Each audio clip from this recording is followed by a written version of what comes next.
আসসালামু আলাইকুম, কেমন আছেন সবাই? আশা করি যে যেখান থেকে আমার এই ভিডিও দেখছেন ভালো আছেন, দেন সুস্থ আছেন। আজকে কিন্তু নিয়ে এসেছি একটা অনেক দরকারি জিনিস, বাট আমার কাছে অনেক দরকারি, কার কাছে কি সেটা আমি বলতে পারি না, কিন্তু অনেক অনেক দরকারি। এখানে হচ্ছে আমি রসুন নিয়ে এসেছি, প্রায় 1.5 কেজি রসুন, 60 টাকা করে কেজি। তো অনেক বলে টলে 60 টাকা করে দিল। এখানে হচ্ছে 1.5 কেজি রসুন 90 টাকা রেখেছে। 90 টাকার একটু বেশি হয়, 1.5 কেজির বেশি, তো 90 টাকায় রেখেছে। এখন আমি এই রসুনগুলো নিয়ে এসেছি, আনলেই তো হলো না, গুছিয়ে রাখতে হবে। ঘরবাড়ি যেভাবে গুছাতে হয়, দেন রসুনও কিন্তু সেভাবেই গুছিয়ে রাখতে হবে। আর এখানে কিন্তু কিছুটা খারাপ রসুন আছে, দেখুন আমি দেখাচ্ছি।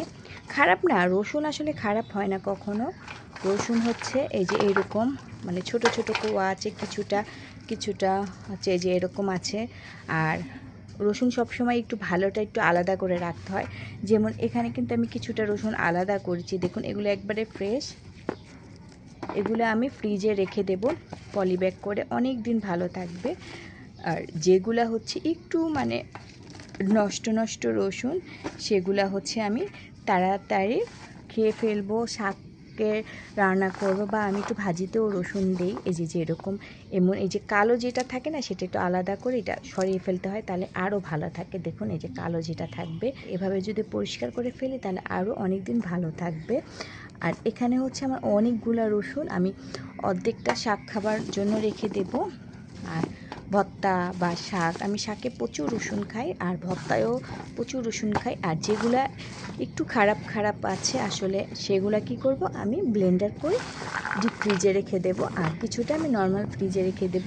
কিন্তু তার জন্য হচ্ছে রসুনগুলো বেছে নিতে হবে। আমি দেখুন এখানে বোঝা যাচ্ছে কিন্তু অনেকগুলা ভালো রসুন আছে, আমি এগুলো আলাদা করে নিয়েছি। দেখুন সবগুলা রসুন আমি আলাদা করে নিয়েছি, এখানে হচ্ছে ভালোগুলা। তো আমি এগুলো একটা পলিব্যাগ করে আমি ফ্রিজে রেখে দেব, নর্মাল ফ্রিজে। আর যেগুলো একটু নষ্ট নষ্ট সেগুলো আমি অনেকক্ষণ ভিজিয়ে রাখার পর কেটে আমি ডিপ ফ্রিজে ব্লেন্ডার করে রেখে দেব। আমার ভিডিও আপনাদের কাছে কেমন লাগে, মন্তব্য তো কেউ করেন না, অবশ্যই কিন্তু জানাবেন। ভালো লাগলে লাইক কমেন্ট আর শেয়ার করবেন, সব ভিডিও আমি আপনাদের সাথে শেয়ার করবে। তো কেমন হয়েছে আজকের এই ভিডিওটা কমেন্ট করে জানাবেন। আর রসুনগুলো আসলে কি আমি একটু কমে পেয়েছি কি না সেটা জানাবেন, কারণ এখানে একটু 1.5 কেজির বেশি রসুন আছে। আর 90 টাকা রেখেছে, 90-এর বেশি হয়, দেন 90 টাকা রেখেছে। তো সস্তা পেয়েছি কি না সেটা আপনারা কমেন্ট করে জানাবেন। মেন হচ্ছে কমে পেয়েছি কি না। রসুন কিন্তু ভালো, এখানে যেই সব কোয়াগুলো দেখছেন সেগুলো অনেক ভালো, কোনো রকম নষ্ট নেই, কিছুটা হালকা পাতলা আছে, বাট অনেক ভালো রসুন। দেখতে থাকুন পুরো ভিডিওটা। তো এই পর্যন্তই ছিল আজকে। তো আবার চলে আসবো নতুন আরেক ভিডিও নিয়ে। টাটা, বাই বাই, আল্লাহ হাফেজ।